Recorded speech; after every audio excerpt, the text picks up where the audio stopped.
Magandang araw mga lods, good morning. Bali magsusukat muna tayo ng bintana ng CR. Maliit lang naman po kaya saglit lang tayo, hindi naman ito masyado mahirap. Kaya halina't samahan niyo akong magbuo ng grills ng bintana. Kasi wala mag-aawak ng metro, ako lang mag-isa kaya talaga.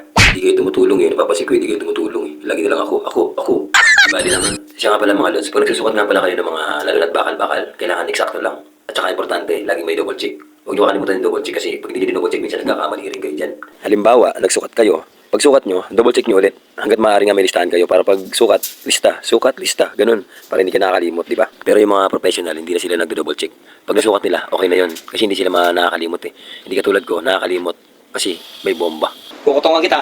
Kaya nga kung minsan kung mag-work ako, pag papasok na ako, hindi na ako bumabomba. Kasi nakaka-slow eh. Alam niyo ba yung bomba?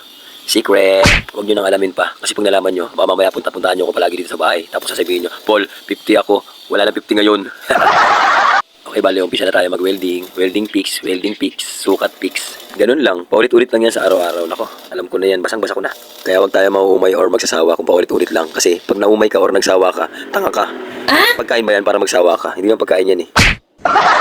Okay, bali dito na lang mga lods. Hanggang sa muli, abangan nyo na lang ulit yung susunod kong video. Ngayon, kung di nyo nagustuhan yung video, scroll nyo lang. Wala naman problema mga lods. Paki-like, share, and follow na lang din mga lods. Para naman masaya at hindi ako malungkot mga lods. Kasi nalulungkot ako mga lods. Sobra talaga.